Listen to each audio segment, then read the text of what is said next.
that we've had a recipient do her thanking before we even present it. I mean, is that how the Oscars work?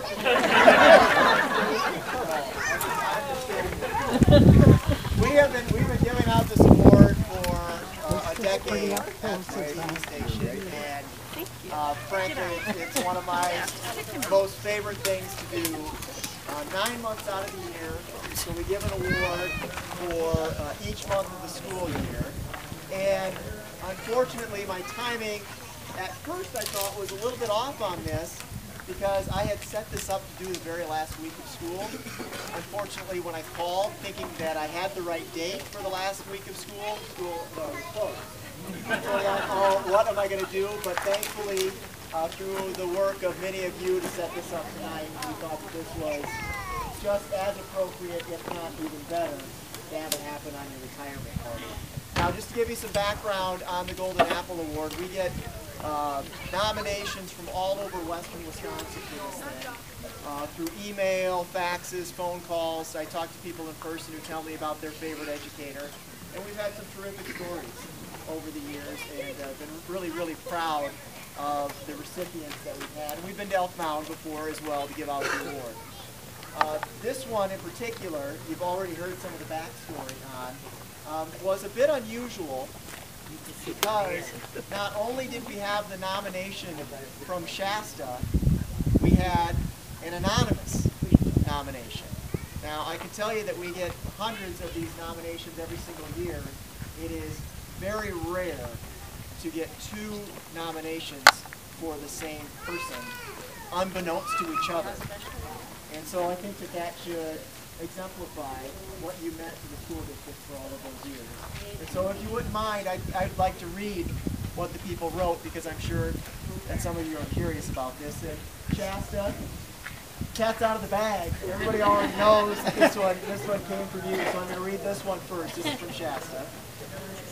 I would love to nominate Peggy Freitag from Elk Mound High School for the Golden Apple.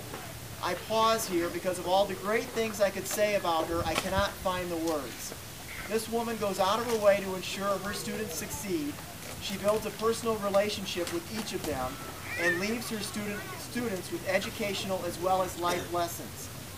As a freshman in high school and a struggling teenager new to the foster care system, Peggy welcomed me and kept an eye on me through all of my high school years. She cares tremendously about her students. 3 years after graduation, my brother was one of her old students, passed away. The loss was very personal for her, and not many teachers are that compassionate and truly devoted. As one of her students, I recall making yellow ribbons for the Iraq War and selling them, and I remember covering that as a story many years ago for the TV station. The money we raised was used to purchase phone cards for members of the military, because at the end of the day, we knew a candy bar was great, but nothing mattered more than hearing a loved one's voice. Peggy taught us well. She is retiring this year, and the school district of Elk Mound is going to lose an amazing, huge-hearted, compassionate teacher. Peggy, in my eyes, and many, many others, more than deserves the recognition for her years of devotion to teaching and for her tremendously huge heart. How many teachers would get a stubborn 14-year-old girl's locker unlocked to sneak a teddy bear in and a letter to wish her luck in life no matter where she ends up? She did that. I left Elk Mound High School only a few months after I arrived, and there was never a day when I was not causing some trouble. Peggy never gave up on me, and every once in a while she reminds me of that teddy bear and the greatness that she saw in me. If not for her, I would not be a teacher in a daycare. Without her, I wouldn't even have finished high school. Please consider her for this award. For all she has given so selflessly, she deserves it. Thank you, Shasta.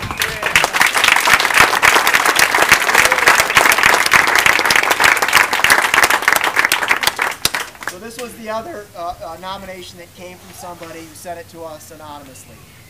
Hello, I'm writing to let you know that Peggy is just a wonderful, sweet, caring person. I have had the privilege of being her neighbor, so maybe it's not that anonymous, and I've watched her for years and how her students respect and enjoy and look up to her. There is a pretty continual stream of student visitors from the past and present that enjoy coming to her house for Halloween parties, bonfires, snow sledding, and a lot of times just to help her with the lawn or ponds or flowers.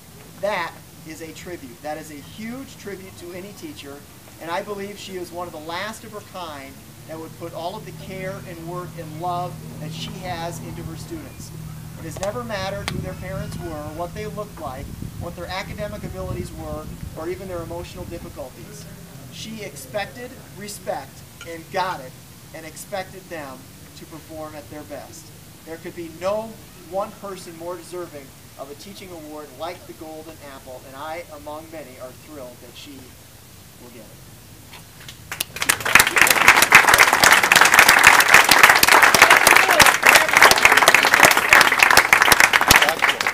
So without further ado, I would like to present the Golden Apple Award from WQOW News 18 to Peggy. Wow.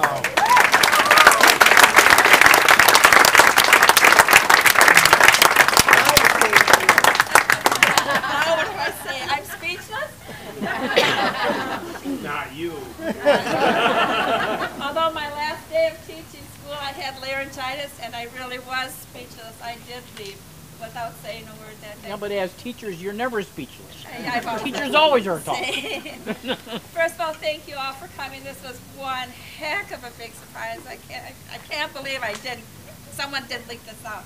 But most of all, too, I want to thank all my students. You've always been a very special bunch to me. You know it. You always can have my telephone number, no matter who says you can't have it. And I won't change it for that reason. Love you all. Thank you all so very, very much.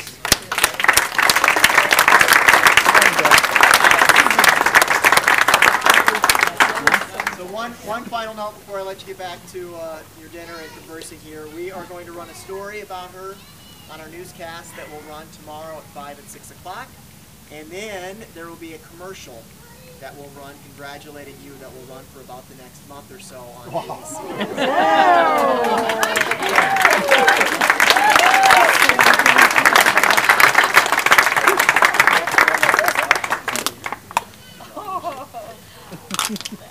Wait a week. Well, this has to air tomorrow. Hey, Jerry? Yes. When I was a little guy, her grandma was a school teacher in a little one-room school in Colfax, and I used to go there, and she was just the same kind of a teacher. So the apple didn't fall far from the Golden Apple not fell far from the tree. That's right. That's right. Yeah, my grandma had a great big huge beehive in her classroom that my grandfather had got for her somewhere or another. And I just took that home too. It has been in my classroom since grandma had quit teaching. Well, my mother was my kindergarten teacher. She was my very first teacher. And That must have been my terrible. wife is currently a teacher in the Eau Claire school system, so education has always meant so much to me, not just because I went through the system just like anybody else does, but also because it's been family to me. And so it means just that much more when I see nominations coming from former students or coming from people in the community that recognize the value of good education. So, Thank you all folks. congratulations. Yeah.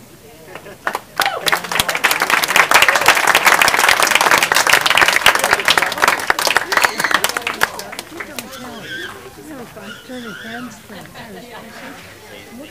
Oh, I would love to, but unfortunately I couldn't be tailored. Well,